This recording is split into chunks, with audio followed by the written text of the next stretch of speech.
त्रेता युग के अंतिम चरण में आर्यावर्त के घने वन के नीचे बसा था नागलोक, एक ऐसा रहस्यमयी लोक जहां समय भी फुफकारता था।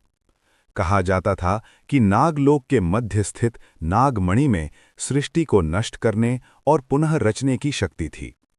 स्वयं देवताओं ने उस मणि को एक निषिद्ध द्वार के पीछे बंद कर दिया था। एक रात काशी के समीप ऋषि गौतमेश्वर ने ध्यान में भयानक दृश्य देखा। धरती फट रही थी, आकाश रक्तवर्ण हो रहा था और नागमणि का द्वार खुल चुका था। ध्यान टूटते ही उन्होंने पाया कि उनके आश्रम के बाहर एक अचेत योद्धा पड़ा था।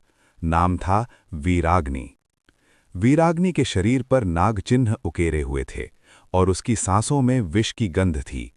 जैसे ही उसे होश आया, उसने कांपते स्वर में कहा, नागराज वासुकी जाग चुके हैं और वे देवताओं से बदला चाहते हैं। थ्रिलर तब शुरू हुआ जब ऋषि और वीराग्नि नागलोक पहुंचे।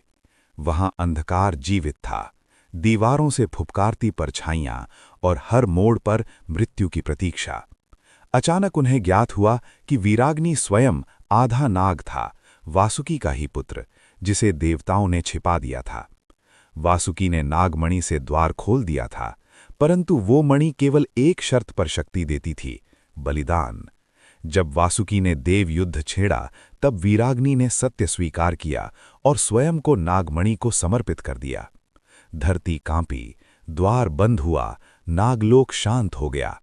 पर कथा का अंत वहां नहीं था।